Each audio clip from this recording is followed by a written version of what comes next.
you're also represented by an agent. Did that come before or after Kobe? It came through Kobe. It came through Kobe. Yeah, so it came while I was writing Why Me. He sent the scripts out, and then I had a talk with someone at my agency now that I'm speaking to, and then when the film came out, it got passed on to my agent who also works in, and like we had a meeting. I had meetings with a few other agents, and I decided to go through. Well, it was off the back of Why Me. Yeah. Yes, it was crazy. So I got signed acting and writing when Why Me came out. Actually, no, I got signed just before Why Me came out for writing, but it literally all just from Why Me and that little script, and that blew my mind. Yeah, like, no, that's incredible. It blows my mind as well. Like it was. I'm still very thankful. I think because for me coming in, because I realized where I was, and knowing this was like my first script, and I was very new to the game, especially writing wise. Like, especially sometimes like I like to put goals to be realistic, and sometimes it's not good to do that because like, just like believe anything can happen. But I genuinely didn't think I would get signed for like, I don't know, another 3-5 years. So when it happened, I was just like, okay, good, I see you. Do you know what I mean? It was just like, because imagine like God has been like, right from 2016. I'd be like, leave me alone. Leave me alone. And then like 2020, I'm like, oh, but then give me a pen. Like, like that's literally how it felt. Like it did. And I went into it so scared and like, I don't know what to do and like all of that kind of stuff. And like he was connecting all the dots, and like in my head, I think in my head, especially I know so many talented people that write even before and I know how hard this thing is. Like it's so hard. So when that happened, and then me getting signed, and I was so worried about acting as well. And I always find it so funny that even though, because I didn't act for like 5 years before I came back, like I took a break. I was a finance girl. Yeah, I was in my corporate job in my suit and my heels. And, 9 to 5. Do you know what I mean? Like I was very much, I hated it, but I was there. I showed up. Like, do you know what I mean? So coming from that, and then every single day when I was in my finance job, at the back of my mind, I always think like, how am I going to get back in the industry? Like, how am I going to get an agent? Those are the things that were just really fearful for me to, and then fast forward, and then me sitting down and I'm thinking, wait, hold on, I actually wrote myself back in the industry when you think about it. Like I didn't, because the last time I got dropped by an agent, and I was just like, getting an agent is it's traumatized me in the past. So for that to happen, I was just like, wow, okay, good. Like that was incredible for me, and I'm just so thankful. Yeah, no, it's an incredible thing, because you know a lot of people spend their kind of whole careers trying to get representation and an agent and so on. Have you seen like the benefits of, you know, being signed, or is things still relatively the same? No, I have, I think as well, because I've had a lot of it, not a lot, I think, how many agents have I had acting wise in the past? I've probably been signed like 4 times in the past, and I've had like very traumatic experiences in the terms of like not being open enough to even, or being comfortable enough to even tell my agent like I'm sick. Like I would drag myself to an audition. I would left hospitals to go to an audition because I've been so petrified that like, oh my gosh, if I say no, I would get dropped. I won't have an agent. I won't ever work in the industry again. So then fast forward, I really feel like I prayed, and I have 2 agents, like they're both women, and hand on my heart, I genuinely feel so blessed to have the type of agents that I have. Like even was it 2 days ago, like my agent, she took us out to go to the theatre. Like she does so much work. Even most of the time, if I see a job out and I'll message my agent, say, I saw this in one of the groups, and she's like, oh yeah, I already spoke to the lead producer on that about it. Wow. Like, do you know what I mean? She's so on point. Even like beginning of this year, like, because I try not to bother her because I know she has like a lot of clients, and I know like I'm very new to the game, so I'm very realistic about it as well. But beginning of the year, we had a meeting, like she set up a schedule, like we had goals for this year that we're trying to, and it goes to show as well, because those are goals that I have for myself. So it's nice when you sit down and you're like, me and my agent, we're in tuned. And I think above everything, just like, and also as well, even though I've been with her for a year, and she's actually like, there's been 2-3 jobs that she's taken and hasn't taken a commission from it, because she felt like I should have been paid more. Do Do you know what I mean? So that's even. Do you know what I mean in itself?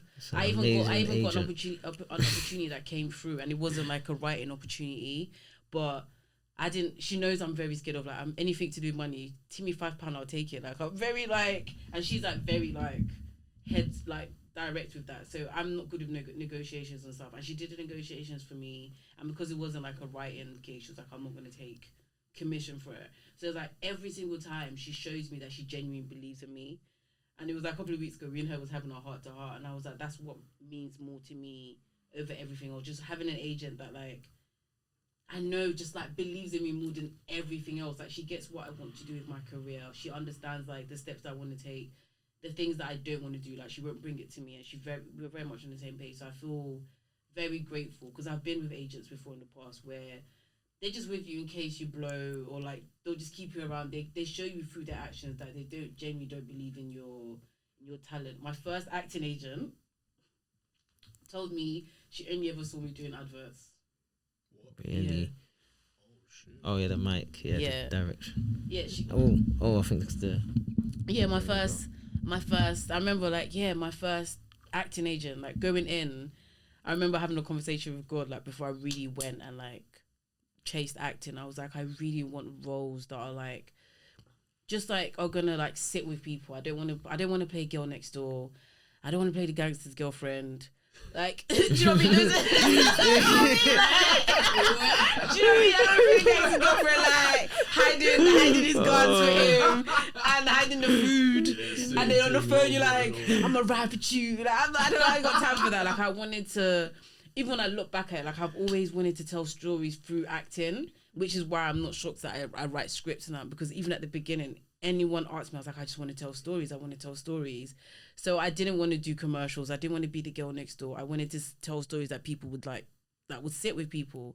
And I think it was so funny because my first agent, she was like, yeah, I just see you doing commercials. She literally said she could see me in a Boots commercial.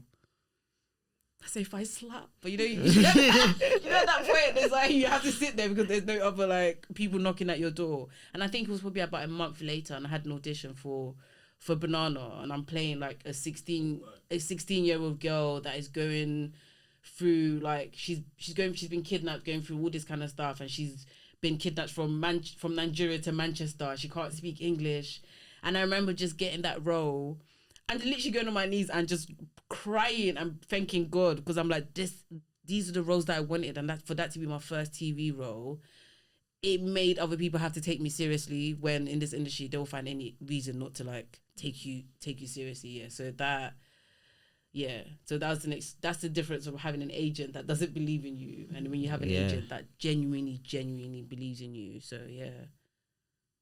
I do feel very, very lucky. Even with my acting agent, like I can tell I'm not feeling well today. I can't go to that audition. And she'll be like, yep. And that's what both of them actually said to me at the beginning. They said, if you're ever sick, if you need us to get you out of a commitment, that's our job. And she was like, I don't ever want you doing anything you're not comfortable with. And I'm quite emotional. When she said that, I was fighting tears back. Man, I was like, she the one.